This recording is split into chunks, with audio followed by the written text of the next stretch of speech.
Hi hello ನಮಸ್ಕಾರ, welcome back to Malenadu vlog YouTube ಚಾನಲ್ಗೆ.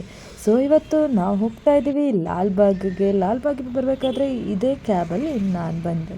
ಇನ್ನೂ ಬನ್ನಿ ಒಳಗಡೆ ಹೋಗೋಣ, ಹೇಗಿದೆ ಅಂತ ತೋರಿಸ್ತೀನಿ. ಜೊತೆಗೆ ಬೆಂಗಳೂರು ಫುಲ್ ಬ್ಯುಸಿ ಸಿಟಿ ಹೇಗಿರುತ್ತೆ ಈ ಒಂದು ಲಾಲ್ಬಾಗ್ ಎಕ್ಸ್ಪೀರಿಯನ್ಸ್ ಅಂತ ಪ್ರತಿಯೊಂದು ತೋರಿಸ್ತಾ ಹೋಗ್ತೀನಿ. ಹೋಗೋಕ್ಕಿಂತ ಮುಂಚೆ ಫಸ್ಟ್ ಆಫ್ ಆಲ್ ನಾವು ಟಿಕೆಟ್ ತೊಗೋಬೇಕು. ಒಳಗಡೆ ಹೋಗ್ಬೇಕಂದ್ರೆ ಒನ್ ಟಿಕೆಟಿಗೆ 30 ರುಪೀಸ್ ಫಾರ್ ಅಡಲ್ಟ್ಸ್, ಚಿಲ್ಡ್ರನ್ಸಿಗೆ ಆದರೆ 10 ರುಪೀಸ್ ಇದೆ. ಸೊ ತೊಗೊಂಡು ಹೋಗೋಣ ಹೇಗಿರುತ್ತೆ ಅಂತ ಹೇಳ್ತೀನಿ. ಜೊತೆಗೆ ಈಗ ನಾನು ತೊಗೊಂಡಾಯಿತು, ಮುಂದೆ ಹೋಗೋಣ. ಅಲ್ಲೇ ಟಿಕೆಟ್ ಕೊಟ್ಟು ನಾನೀಗ ನೋಡ್ತಾ ಹೋಗ್ತಾ ಇದ್ದೀನಿ ಗಾರ್ಡನ್ನ. ಏನು ಗಾರ್ಡನ್ನ? ಲಾಲ್ಬಾಗ್ ಬೊಟಾನಿಕಲ್ ಗಾರ್ಡನ್ನ. ಬನ್ನಿ ಹೋಗ್ತಾ ಹೇಗಿದೆ ಅಂತ ತೋರಿಸ್ತಾ ಇದ್ದೀನಿ. ಜೊತೆಗೆ ಬೆಂಗಳೂರಲ್ಲಿ ಒಂದು ಸ್ವಲ್ಪ ನಾವು ಕಾಮಾಗಿ ಪೀಸ್ ಆಗಿರ್ಬೋದು ಅಂತ ಹೇಳಿದ್ರೆ ಅದೇ ಗಾರ್ಡನಿಗೆ ಹೋದಾಗ. ಅದರೊಳಗೂ ಲಾಲ್ಬಾಗು, ಕಬ್ಬನ್ ಪಾರ್ಕ್ ಇಂಥ ಗಾರ್ಡನ್ಗೆ ಹೋದಾಗಂತೂ ಫುಲ್ ಹಸಿರೇ. ಇಲ್ಲೆಲ್ಲ ದುಡ್ಡು ಕೊಟ್ಟು ವಾಕಿಂಗಿಗಂತ ಬರ್ತಾರೆ. ನಾನು ತೋರಿಸ್ತೀನಿ ಇನ್ನು ಮುಂದೆ ಹೇಗಿರುತ್ತೆ ಅಂತ ಹೇಳಿ. ಅದಕ್ಕಿಂತ ಮುಂಚೆ ಒಂದು ಬೇಸಿಕ್ ಆಗಿ ಹೇಳ್ತಾ ಹೋಗ್ತೀನಿ. ಈ ಒಂದು ಲಾಲ್ಬಾಗ್ ಅನ್ನೋಂಥದ್ದು ಇದಕ್ಕೆ 200 ಹಿಸ್ಟ್ರಿ, ಲೈಕ್ 200 ವರ್ಷದಷ್ಟು ಹಿಸ್ಟ್ರಿ ಇದೆ ಅಂತಲೇ ಹೇಳ್ಬೋದು. 200 ವರ್ಷದಿಂದನೂ ಹಿಸ್ಟ್ರಿ ಇರೋವಂಥದ್ದು. ಇವಾಗ ಆಗಿರೋಂಥದ್ದಲ್ಲ, ಇದು ಹಳೆಯದಿಂದನೂ ಇದೆ. ಇನ್ನು ಲಾಲ್ಬಾಗಲ್ಲಿ ಒಂದು ನೋಡಲೇಬೇಕಾಗಿರುವಂತಹ ಪ್ಲೇಸ್ ಅಂತ ಹೇಳಿದ್ರೆ ಇದೇ ಒಂದು ಏನು ವಾಟರ್ ಟೈಪಲ್ಲಿ ಲೇಕ್ ಇದೆ. ಸೊ ಚೆನ್ನಾಗಿದೆ, ಅದು ಕೂಡ ಒಳ್ಳೆ ಪೀಸ್ಫುಲ್ಲಾಗಿ ಅದ್ರ ಜೊತೆಗೆ ಎಂಜಾಯ್ ಮಾಡ್ಕೊಳ್ತಾ ನೇಚರ್ನ ನೋಡ್ಕೊಳ್ತಾ ಖುಷಿ ಪಡ್ಬೋದು ಅಂತ ಹೇಳ್ತೀನಿ. ಅದ್ರ ಜೊತೆಗೆ ಕೆಲವೊಂದು ಹಕ್ಕಿ ಕೂಡ ಬಂದು ಕೂತ್ಕೊಳ್ತಿದೆ. ಸೊ ನಿಮಗೆ ಕಾಣಿಸ್ತಿರತ್ತೆ ಅಲ್ಲೆಲ್ಲ ಹಕ್ಕಿ ಹಾಡಾಡ್ತಿರೋದೆಲ್ಲ. ಸೊ ಹಕ್ಕಿಗಳು ಬಂದು ಕೂತ್ಕೊಳ್ಳುತ್ತೆ. ಆ ಒಂದು ಪೀಸ್ ಒಳಗೆ ಅಲ್ಲೂ ಕೂಡ ಕೂತ್ಕೊಳ್ಳೋಂಥ ವ್ಯವಸ್ಥೆ ಇದೆ. ಸೊ ಅಲ್ಲಿ ಕೂತ್ಕೊಂಡು ರೆಸ್ಟ್ ಮಾಡ್ತಾ ಆ ಒಂದು ವ್ಯೂನ ಎಂಜಾಯ್ ಮಾಡ್ತಾ ಹೋಗ್ಬೋದು. ಹಾಗೆ ಲಾಲ್ಬಾಗನ್ನ ಕಟ್ಟಿಸಿದವ್ರು ಯಾರು? ಸೊ ಕಟ್ಟಿಸಿದವ್ರು ಯಾರು ಅಂತ ಗೊತ್ತಿದೆಯಾ ನಿಮಗೆ? ಓಕೆ, ಅದಕ್ಕೆ ನಾನು ಆನ್ಸರ್ ಕೊಡ್ತೀನಿ, ಹೈದರ್ ಅಲಿ. ಸೊ ಇದನ್ನು ಆ ಟೈಮಿಂದನೂ ಕಟ್ಸಿರೋವಂಥದ್ದು. ಅದು ಈಗ ತುಂಬ ಜನಕ್ಕೆ ಹೆಲ್ಪ್ಫುಲ್ ಆಗಿದೆ. ಯಾಕಂದರೆ ಫುಲ್ ಪೊಲ್ಯೂಷನ್ ಒಳಗೆ ಈ ಒಂದು ಗ್ರೀನರಿ ಒಳಗೆ, ಈ ಒಂದು ಗ್ರೀನರಿ ಸುತ್ತ ನಾವು ಒಂದು ಗುಡ್ ಏರ್ನ ತೊಗೊಳ್ತಾ ಹೋಗ್ಬೋದು ಅಂತಲೇ ಹೇಳ್ಬೋದು. ಜೊತೆಗೆ ಈ ಒಂದು ಲೇಕ್ ನೋಡ್ತಾ ಖುಷಿ ಪಡ್ಬೋದು ಅಂತಲೇ ಹೇಳ್ಬೋದು. ಈ ಒಂದು ನಮಗೆಲ್ಲ ಆದರೆ ಕಾಮನ್ ಆಗಿರುತ್ತೆ, ಬಟ್ ಬೆಂಗಳೂರಿಯನ್ಸಿಗಾದರೆ ಅದೇ ಒಂಥರ ಪೀಸ್ಫುಲ್ ಅಂತಲೇ ಹೇಳ್ಬೋದು. ಅವ್ರು ಇದನ್ನೇ ಒಂದೊಳ್ಳೆ ಟೂರಿಸ್ಟ್ ಪ್ಲೇಸ್ ಥರ ಎಂಜಾಯ್ ಮಾಡ್ತಾರೆ. ಅದು ನಮಗೊಂಥರ ಟೂರಿಸ್ಟ್ ಪ್ಲೇಸೇ, ಬಟ್ ಅವ್ರಿಗೆ ದಿನ ನೋಡಿರೋಂತಹ ಪ್ಲೇಸ್ ಆಗಿರ್ತದೆ. ಇನ್ನು ನೀವು ನೋಡ್ತಾ ಇದ್ದೀರಾ, ಇಲ್ಲೆಲ್ಲ ಸ್ಟಾಲ್ಸ್ ಎಲ್ಲ ಇದೆ. ಯಾರಿಗಾದರೂ ತಿಂಡಿ ಬೇಕಿದ್ರೆ ಎಲ್ಲದೂ ಅಲ್ಲೇ ಸಿಗುತ್ತೆ. ಜ್ಯೂಸ್ ಆಗಿರ್ಬೋದು, ತಿಂಡಿ ಆಗಿರ್ಬೋದು, ಸ್ನ್ಯಾಕ್ಸ್ ಐಟಮ್ಸ್ ಆಗಿರ್ಬೋದು, ಪ್ರತಿಯೊಂದನ್ನು. ಸೊ ಇನ್ನು ನೀವು ಗಾಡಿ ನೋಡ್ತಾ ಇದ್ದೀರಾ, ಈ ಗಾಡೀಲಿ ಟೋಟಲ್ ಇಡೀ ಲಾಲ್ಬಾಗನ್ನೇ ರೌಂಡ್ ಹಾಕಿಸ್ಕೊಂಬರ್ತಾರೆ. ಅವ್ರ ಪೇಮೆಂಟ್ ಎಷ್ಟು ಹೇಳಿದ್ರು ನಂಗೆ ಕರೆಕ್ಟಾಗಿ ನೆನಪಿಲ್ಲ, ಬಟ್ ಅವ್ರ ಗಾಡಿಯಲ್ಲೇ ಎಲ್ಲ ಇಡೀ ರೌಂಡ್ ಹಾಕ್ಸ್ಕೊಬರ್ತಾರೆ. ಅಲ್ಲೂ ಕೂಡ ಮಜಾ ಮಾಡ್ಬೋದು. ನನಗೆ ಮೇಯ್ನಾಗಿ ಇಷ್ಟ ಆಗಿದ್ದು ಇದು ಫ್ಲವರ್ ಗಾರ್ಡನ್. ಫುಲ್ ರೋಸಸ್ ಇತ್ತು, ಕಲರ್ ರೋಸಸ್ ಇತ್ತು. ನೀವಿಲ್ಲಿ ನೋಡ್ತಾ ಇದ್ದೀರಾ, white rose, red rose, pink rose, ಸಿಕ್ಕಾಪಟ್ಟೆ ಗುಲಾಬಿಗಳು. ನನಗೆ ತುಂಬ ಇಷ್ಟ ಆಯಿತು. ಅದರೊಳಗೂ ನನಗೆ ಬರಬೇಕಂತ ಆಸೆ ಇದೆ. ಇಂಡಿಪೆಂಡೆನ್ಸ್ ಡೇ ಅಥವಾ ಏನು ಒಂದು ವ್ಯಾಲೆಂಟೈನ್ಸ್ ಡೇ ಈ ಥರ ದಿನ, ಯಾಕಂದರೆ ಫುಲ್ ಫ್ಲವರ್ ಶೋ ಇರತ್ತಂತೆ. ಸೊ ಅದನ್ನು ನೋಡಬೇಕಂತ ಆಸೆ ಆಗಿತ್ತು. ನಾನು ಏನಾದರೂ ಸಪೋಸ್ ಬೆಂಗಳೂರಲ್ಲೇ ಇದ್ದರೆ ಶ್ಯೂರ್ಲಿ ನಾನು ಅದು ಕರ್ಕೊಂಡೋಗಿ ನಿಮಗೆ ತೋರಿಸ್ತೀನಿ ಹೇಗಿದೆ ಅಂತ ಹೇಳಿ. ಇನ್ನು ನೀವು ನೋಡ್ತಾ ಇದ್ದೀರಾ, ಪಾರ್ಕಿಂಗ್ ಏನು ಒಂದು ವಾಕಿಂಗ್ ಪ್ಲೇಸ್ ಆಗಿರ್ಬೋದು, ಪ್ರತಿಯೊಂದು ನಿಜವಾಗ್ಲೂ ಈ ಬಿಸಿ ಸಿಟಿ ಒಳಗೆ ಅವರೊಂದು ಈ ಖುಷಿನೇ ಆ ಮಕ್ಕಳನ್ನಾಗಿರ್ಬೋದು ಹಾಗೆ ಎಲ್ಲರನ್ನೂ ಕರ್ಕೊಂಡು ಹೋಗೋದು. ಸಡನ್ನಾಗಿ ಹೀಗೆ ವಿಡಿಯೋ ಮಾಡ್ತಾ ಒಂದು ಮಳೆ ಬಂತು ಕಣ್ರಿ. ಸದ್ಯ ನಾನು ಛತ್ರಿ ತೊಗೊಂಡು ಹೋಗಿದ್ವಿ, ಲೈಕ್ ನಾನಾಗಿರಲಿ ನನ್ನ ಫ್ರೆಂಡ್ಸ್ ಆಗಿರಲಿ ಛತ್ರಿ ತೊಗೊಬಂದಿದ್ರು. ಹಾಗಾಗಿ ನಾವು ಬಚಾವು. ಈಗ ನೀವು ನೋಡ್ತಾ ಇದ್ರೆ ಎಲ್ಲರೂ ಆ ಕಡೆ ಈ ಕಡೆ ಹೋಗಿ ಅಡಿಕೊಂಡು ಕುಂತ್ಕೊಂಡ್ಬಿಟ್ಟಿದ್ದಾರೆ. ಬಿಕಾಸ್ ಆ ಥರ ಮಳೆ ಬರ್ತಾಯಿತ್ತು. ಒಂದೇ ಸಲ ಸಡನ್ನಾಗಿ ಮಳೆ ಬರೋಕ್ಕೆ ಸ್ಟಾರ್ಟ್ ಆಯಿತು. ಆ ಥರ ಬಿಸಿಲಿತ್ತು. ಸಡನ್ನಾಗಿ ಮಳೆ ಬಂತು. ಇವನ್ ನಾವು ಗೆಸ್ ಕೂಡ ಮಾಡಿರಲಿಲ್ಲ ಮಳೆ ಬರುತ್ತೆ ಅಂತ. ಅದರೊಳಗೂ ನಾನು ಬೆಳಗ್ಗೆಲ್ಲ ಸುಸ್ತಾಗಿತ್ತು, ಬಟ್ಟೆ ಒಗೆದೆ.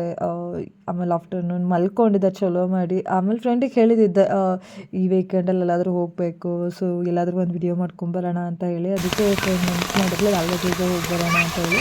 ಇವನ್ ಕ್ಯಾಬಿಗೆ ಸ್ವಲ್ಪ ಕಮ್ಮಿ ಇತ್ತು, ಹಾಗಾಗಿ ಲಾಲ್ಬಾಗಿಗೆ ಬಂದೆ. ಅದಕ್ಕೆ ನಿದ್ರೆ ಕಣ್ಣಲ್ಲೇ ಇದೆ ನನ್ನ ಮುಖ ಪೂರ್ತಿ, ಆವಾಗಲೇ ನೀವು ನೋಡಿರ್ಬೋದು. ಇನ್ನು ಆ ಒಂದು ಮಳೆ ಜೊತೆಗೆ ಈ ಕಾರಂಜಿನ ನೋಡ್ತಾ, ಆ ಒಂದು ಖುಷಿನೂ ನೋಡ್ತಾ ನೆಕ್ಸ್ಟ್ ನಾವು ಮತ್ತೆ ಮುಂದೆ ಹೋಗ್ತಾ ಇದ್ವಿ. ಹಾಗೆ ಇಲ್ಲಿ ಕೂಡ ನಂದಿ ದೇವ್ರನ್ನ ನೀವು ನೋಡ್ತಾ ಇರ್ಬೋದು. ಮೇ ಬಿ ಶಿವಪ್ಪನು ನೆಕ್ಸ್ಟ್ ದೇವಸ್ಥಾನ ಮಾಡ್ತಾ ಇರ್ಬೋದೇನೋ, ಅದಕ್ಕೆ ನಂದಿ ದೇವ್ರನ್ನ ಅಲ್ಲಿಟ್ಟಿದ್ದಾರೋ ಗೊತ್ತಿಲ್ಲ. ಮುಂದೆ ನೋಡ್ತಾ ಹೋಗೋಣ ಹೇಗಿದೆ ಅಂತ. ಇನ್ನು ಈಗ ನೀವು ತೋರಿಸ್ತಾ ಇರೋವಂಥದ್ದು ಗ್ಲಾಸ್ ಹೌಸ್. ಸೊ ಸಖತ್ತಾಗಿತ್ತು ಕಣ್ರಿ. ನಾನು ಫಸ್ಟ್ ಟೈಮ್ ನೋಡಿದ್ದು. ಯಾಕಂದರೆ ನನ್ನ ಅಪ್ಪ ಹೇಳ್ತಾಯಿದ್ರು, ನನ್ನ ಅಮ್ಮ ಹೇಳ್ತಾಯಿದ್ರು, ಲೈಕ್ ಅವ್ರು ನಾನು ಸಣ್ಣವಳಿರ್ಬೇಕಾದ್ರೆ ಅವ್ರು ಕರ್ಕೊಂಡು ಹೋಗಿದ್ರಂತೆ. ಆದರೆ ನಂಗೆ ನೆನಪಿಲ್ಲ ಏನು ನಾನು ಹೋಗಿರೋವಂಥದ್ದು. ಬಟ್ ಇವಾಗ ನಾನು ಲೈಕ್ ಎಲ್ಲ ಮೆಮೊರೀಸ್ ಜೊತೆಗೆ ನನ್ನ ವಿಡಿಯೋಸೇ ಇದ್ದಾವೆ. ಸೊ ನಾನೇ ನೋಡ್ಕೋಬೋದು ಯಾವಾಗ ಬೇಕಾದ್ರೂ ನಾನು ಯೂಟ್ಯೂಬ್ ಚಾನಲಲ್ಲಿ ಅಂತ. ಇನ್ನು ಇಲ್ಲಿ ನೀವು ನೋಡ್ತಾ ಇದ್ದೀರಾ ಬ್ಯಾಂಬೂ ಟ್ರೀ, ಇದು ಸಖತ್ತಾಗಿತ್ತು. ಎಲ್ಲ ಅದ್ರೊಳಗೆ ಸಿಕ್ಕಾಪಟ್ಟೆ ಫೋಟೋಸ್ ತಗೋತಿದ್ರು. ಒಂಥರ ಫೋಟೋ ಸ್ಪಾಟ್ ಥರ ಆಗ್ಬಿಟ್ಟಿತ್ತು ಎಲ್ಲರಿಗೂ. ಸಖತ್ತಾಗಿರೋ ಫೋಟೋಸ್ ತಗೊಂಡ್ರು. ನಾನು ಸೀದಾ ವೀಡಿಯೋ ಮಾಡಿಕೊಂಡೆ, ಯಾವುದೋ ಫೋಟೋಸ್ ಏನು ತಗೊಳಕ್ಕೆ ಹೋಗಿಲ್ಲ. ಯಾಕಂದರೆ ತುಂಬ ಟೈಮ್ ಆಗಿತ್ತು. ನಾನು ಇಡೀ ಲಾಲ್ಬಾಗ್ನೇ ನಿಮಗೆ ಎಕ್ಸ್ಪ್ಲೋರ್ ಮಾಡಬೇಕಂತ ಇದ್ದೆ. ಹಾಗಾಗಿ ಇನ್ನು ನೀವು ನೋಡ್ತಾ ಇದ್ದೀರಾ ಇದೇ ಗ್ಲಾಸ್ ಹೌಸ್.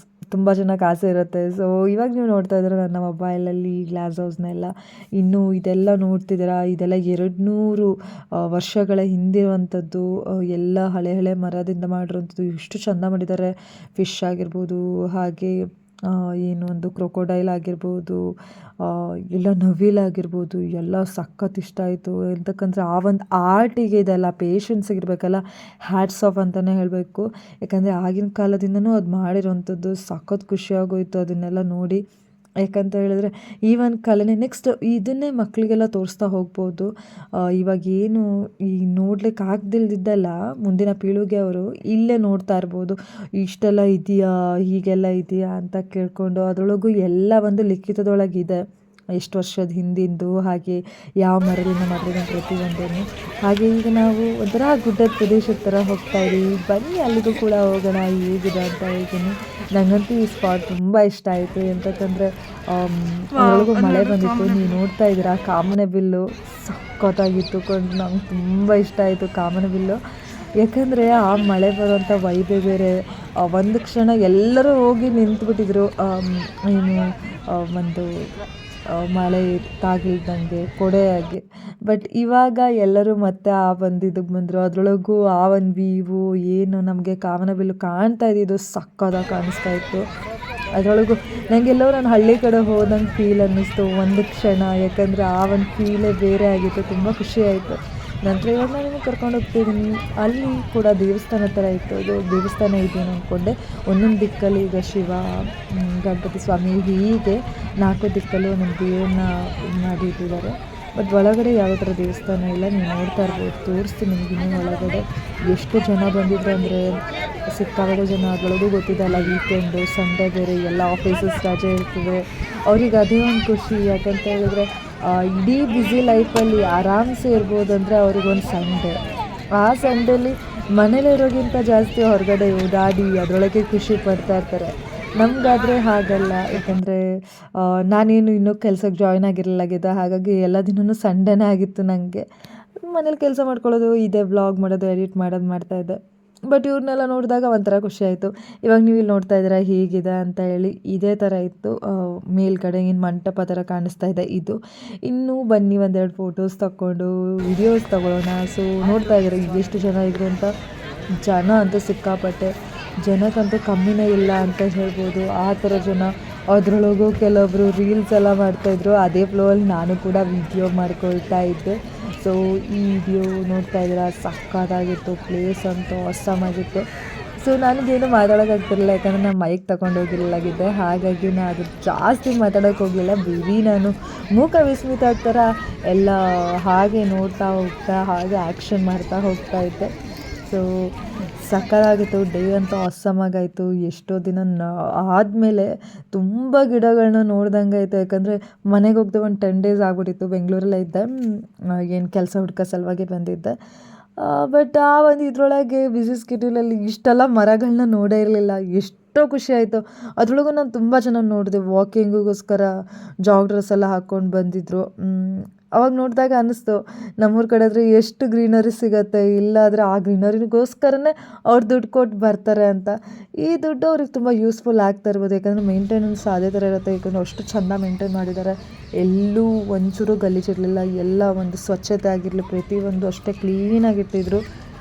ನನಗಂತೂ ಖುಷಿ ಆಯಿತು. ನಿದ್ರೆಯಿಂದ ಎದ್ದು ಬಂದಿದ್ರು ಒಂಥರ ಒಂದೊಳ್ಳೆ ವ್ಯೂ ಸಿಕ್ತು, ಒಂದೊಳ್ಳೆ ಎಂಜಾಯ್ಮೆಂಟ್ ಸಿಕ್ತು ಅಂತ. ಯಾಕಂದರೆ ಅದೇ ಬ್ಯುಸಿ ಲೈಫಲ್ಲಿ, ಅದೇ ಸಿಟಿ ಒಳಗೆ, ಆ ಬಸ್ಸು ಜಂಜಾಟದೊಳಗೆ ಒಂದು ದಿನ ಒಂದು ಅರ್ಧ ಕ್ಷಣ ನಾವು ಏನು ಅಲ್ಲಿರ್ತೀವಲ್ವ ಒಂದು ಗ್ರೀನರಿ ಮಧ್ಯೆ, ಅದೇ ಖುಷಿ ಅಂತಲೇ ಹೇಳ್ಬೋದು.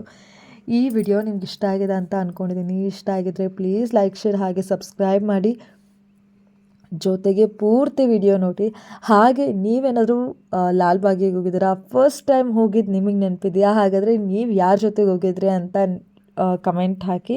ಹಾಗೆ ನನ್ನ ಫಸ್ಟ್ ಟೈಮ್ ನನ್ನ ಲಾಲ್ಬಾಗ್ ಎಕ್ಸ್ಪೀರಿಯನ್ಸ್ ಅಂತ ಹೇಳಿದ್ರೆ, ಅಪ್ಪ ಅಮ್ಮ ಹೇಳ್ತಾ ಇದ್ರು ಲಾಲ್ಬಾಗು, ಕಬ್ಬನ್ ಪಾರ್ಕಿಗೆಲ್ಲ ಕರ್ಕೊಂಡು ಹೋಗಿದ್ವಿ ಮಗ ಅಂತ ಹೇಳಿ. ಯಾಕಂದ್ರೆ ನಾವು ಮುಂಚೆ ಬೆಂಗಳೂರಲ್ಲೇ ಇದ್ವಿ. ಹಾಗಾಗಿ ನನಗೆ ಅನಿಸಿರೋ ಪ್ರಕಾರ ನಾನು ಅಪ್ಪ ಅಮ್ಮ ಜೊತೆಗೆ ಮೋಸ್ಟ್ಲಿ 3rd 4th ಸ್ಟ್ಯಾಂಡರ್ಡಲ್ಲಿ ಹೋಗಿದ್ನೇನು ಲಾಲ್ಬಾಗಿಗೆ. ಅದಾದಮೇಲೆ ಅಮ್ಮ ಅಪ್ಪ ಹೇಳಿದ್ದು ಬಿಟ್ಟು ನನಗೆ ನೆನಪಿರೋದಂದರೆ ಇವಾಗಲೇ ನಾನು ಹೋಗ್ತಾ ಇರೋದು. ನಾನು ಹೋಗೇ ಇರಲಿಲ್ಲಾಗಿತ್ತು ಮುಂಚೆ. ಇನ್ನು ಇಲ್ಲಿ ನೋಡ್ತಾ ಇದ್ರೆ ಟೋಟಲ್ ಸರೌಂಡಿಂಗ್ ಫುಲ್ ಇದೇ ಥರ ಇತ್ತು. ಆ ಒಂದು ಶೋ ಗಿಡಗಳಾಗಿರ್ಬೋದು, ಹಾಗೆ ಆ ಮರಗಳು, ಅದರೊಳಗೂ ಎಷ್ಟೋ ಜಾತಿಗಳ ಮರ ಇದ್ವು. ಸೊ ಇನ್ನು ಡಿಫ್ರೆಂಟ್ ಟೈಪ್ಸ್ ಆಫ್ ಮರ ನೀವು ನೋಡ್ತಾ ಇರ್ಬೋದು, ಬ್ಯಾಂಬೂಗಳು ಹಾಗೆ ಇದೆಲ್ಲ. ಸೊ ಅಲ್ಲಿ ನೋಡ್ತಾ ಹೋಗ್ತಿದ್ದಂಗೆ ಎಲ್ಲದೂ ಅಲ್ಲಿ ಡಿಸ್ಪ್ಲೇ ಮಾಡ್ತಾ ಹೋಗಿದ್ರು. ಇನ್ನು ನಾನು ಅಲ್ಲಿ ವಿಡಿಯೋ ಶೂಟ್ ಮಾಡಿಸ್ಕೊಳ್ತಾ ಇಲ್ಲೆಲ್ಲ ನಡ್ಕೊತಾ ಮಜಾ ಮಾಡ್ತಿದ್ದೆ. ಯಾಕಂದರೆ ಎಕ್ಸ್ಪ್ಲೋರ್ ಮಾಡೋದೇ ನನ್ನ ಕರ್ತವ್ಯ ಆದಾಗ ನಾನು ಅದರೊಳಗೆ ಸವಿಬೇಕು ಆ ಒಂದು ಸವಿಜೇನನ್ನು. ಹಾಗೆ ಯಾವುದೇ ತಿನ್ನೋದಾಗಿರ್ಬೋದು, ಒಂದು ನಾನು ಪ್ಲೇಸನ್ನು ಕವರ್ ಮಾಡ್ತಿದ್ದೀನಂದರೆ ಅದನ್ನೆಲ್ಲ ತೋರಿಸ್ಬೇಕಾಗತ್ತೆ. ಹಾಗಾಗಿ ನಿಮಗೆ ಪ್ರತಿಯೊಂದು ತೋರಿಸ್ತಾ ಇದ್ದೀನಿ. ಜೊತೆಗೆ ಪ್ಲೀಸ್ ವಿಡಿಯೋಸ್ ಫುಲ್ಲಾಗಿ ನೋಡಿ. ಇಷ್ಟ ಆಗಿದರೆ ಪ್ಲೀಸ್ ಲೈಕ್, ಶೇರ್ ಹಾಗೆ ಸಬ್ಸ್ಕ್ರೈಬ್ ಮಾಡಿ. ಜೊತೆಗೆ ನಿಮ್ಮ ಸಪೋರ್ಟ್ ನನ್ನ ಚಾನಲ್ ಮೇಲೆ ಯಾವಾಗಲೂ ಇರಲಿ ಅಂತ ಕೇಳ್ಕೊಳ್ತೀನಿ. ಸಪೋಸ್ ನನ್ನ ಚಾನಲಲ್ಲಿ ಇರೋವಂತಹ ವಿಡಿಯೋಸ್ ನಿಮಗೆ ಇಷ್ಟ ಆಗಿದರೆ ನಿಮ್ಮ ಫ್ರೆಂಡ್ಸ್ಗೂ ಕೂಡ ಶೇರ್ ಮಾಡಿ. ಹಾಗೆ ಬೆಂಗಳೂರಲ್ಲಿ ನೋಡಲೇಬೇಕಾಗಿರುವಂತಹ ಪ್ಲೇಸಸ್ನ ನನಗೂ ಕಮೆಂಟ್ ಮಾಡಿ. ಸೊ ಆದಷ್ಟು ನಾನು ಆ ಪ್ಲೇಸಸ್ನೆಲ್ಲ ಕವರ್ ಮಾಡೋಕ್ಕೆ ತೋರಿಸ್ತೀನಿ. ಸೊ ಇಲ್ಲಿಗೆ ನಾನು ಈ ವಿಡಿಯೋ ಮುಗಿಸ್ತಾ ಇದ್ದೀನಿ. ಇನ್ನೇನು 10 ಮಿನಿಟ್ಸ್ ಇದೆ. ಸೊ ಇದೆಲ್ಲ ನೀವು ನೋಡ್ತಾ ಇದ್ದೀರಾ, ಸಖತ್ತು ವಿವಿತ್ತು ಆಲ್ರೆಡಿ ಹೇಳ್ದಂಗೆ. ಇನ್ನು ನಾನು ಒಂದಿಷ್ಟು ಸುಮಾರು ಫೋಟೋಸ್ ತಗೊಂಡೆ. ಸೊ ಯಾಕಂದರೆ ಸೆಲ್ಫಿ ಮೇಯ್ನ್ ಅಲ್ವಾ. ಹಾಗಾಗಿ ನನ್ನ ಮೆಮೊರೀಸ್ ಅಂತ ಹೇಳಿದಾಗ, ಮುಂಚೆ ಆಗಿದ್ರೆ ಮೆಮೊರಿನ ತಲೆಯಲ್ಲಿ ಇಟ್ಕೋತಾ ಇದ್ವಿ. ಆದರೆ ಇವಾಗಿನ ಕಾಲದಲ್ಲಿ ಹೇಗಾಗಿದೆ ಅಂದರೆ ಮೆಮೊರಿನ ಫೋಟೋಸ್ ಮೂಲಕ ಇಟ್ಕೊತಿದ್ವಿ. ಅದೇ ನಾನು ಹೇಳಿದೆ ಅಲ್ಲ, ಸಪೋಸ್ ಏನಾದರೂ ಮುಂಚೆ ನನ್ನ ಅಪ್ಪ ಅಮ್ಮ ಇಲ್ಲ ಇದ್ದಿದ್ದ ಟೈಮಲ್ಲಿ ನಮ್ಮನೇಲಿ ಏನಾದರೂ ಸ್ಕ್ರೀನ್ ಟಚ್ ಅವಾಗಿತ್ತೋ ಏನೋ ಗೊತ್ತಿಲ್ಲ, ಬಟ್ ನಮ್ಮನೇಲಿ ಏನಾದರೂ ಸ್ಕ್ರೀನ್ ಟಚ್ ಇದ್ದಿದ್ರೆ ಮೋಸ್ಟ್ಲಿ ಅವೆಲ್ಲ ಮೆಮೊರೀಸ್ ಇರ್ತಿತ್ತೇನೋ, 1-2 ಫೋಟೋ ಅಂತ ಹೇಳಿ. ಆದರೆ ಫೋಟೋಸ್ ಅಂತ ಏನೂ ಇಲ್ಲ, ಅದಕ್ಕೆ ಅಪ್ಪ ಅಮ್ಮ ಹೇಳಿದೆ ನಮಗೆ ಮೆಮೊರಿ ಆಗಿರುತ್ತೆ. ಆದರೆ ಈಗಿನ ಮಕ್ಳಿಗೆ ಹಾಗಲ್ಲ. ಫೋನಲ್ಲಿ ಫೋನ್ ಇರ್ತದೆ, ಅವರಿಗೆ ಒಂದು ಸಪ್ರೇಟ್ ಫೋನ್ ಇರ್ತದೆ, ಅದರೊಳಗೆ ಮೆಮೊರೀಸ್ ಇಟ್ಕೊಂಡಿರ್ತಾರೆ. ಬಟ್ ನಮಗೆ ಮೆಮೊರಿ ಅಂತ ಹೇಳಿದ್ರೆ ನನ್ನ ಅಪ್ಪ ಅಮ್ಮ ಹೇಳಿದ್ದೆ. ನಿಮಗೂ ಹಾಗೆ ಇದೆಯಾ? ಹಾಗಾದರೆ ಆ ಒಂದು ಫೀಲ್ ಹೇಗಿತ್ತು ಅಂತ ಹೇಳಿ. ಜೊತೆಗೆ ನಾವೊಂದು ಸಣ್ಣತಿರ್ಬೇಕಾಗಿರೋಂತಹ ಲೈಫೇ ಬೆಸ್ಟ್ ಅಂತ ನನ್ನ ಪ್ರಕಾರ. ನಿಮ್ಗೆ ಹೇಗೆ ಅನಿಸುತ್ತೆ? ಹಾಗೆ ಇವೆಲ್ಲ ನೋಡ್ತಾ ಒಂಥರ ಸಖತ್ ಖುಷಿ ಆಗುತ್ತೆ. ಅದು ನಾವು ಸಣ್ಣತಿರ್ಬೇಕಾದ್ರೆ ಹೆಂಗಿದ್ವೇನೋ ಅಪ್ಪ ಅಮ್ಮ ತೋರಿಸ್ಬೇಕಾದ್ರೆ ಅಂತ ಅನಿಸುತ್ತೆ. ಇಲ್ಲಿ ನೋಡ್ತಾ ಇದ್ದೀರಾ, ಇದನ್ನು ನಮ್ಮ ಊರಲ್ಲಿ ಫಲಪುಷ್ಪ ಪ್ರದರ್ಶನ ಅಂತ ನಡೆಯುತ್ತಾಯ್ತಾ, ಆವಾಗ ಇದೇ ಥರ ಗಡಿಯಾರ ಮಾಡಿದರು. ಆ ಥರ ಗಡಿಯಾರನ ನಾವು ಅಲ್ಲಿ ಕೂಡ ನೋಡಿದ್ವಿ. ಸಖತ್ ಖುಷಿ ಆಯಿತು. ಇಲ್ಲಿಗೆ ನಾ ಈ ವಿಡಿಯೋ ಮುಗಿಸ್ತಾ ಇದ್ದೀನಿ. Tata, bye, take care, love you.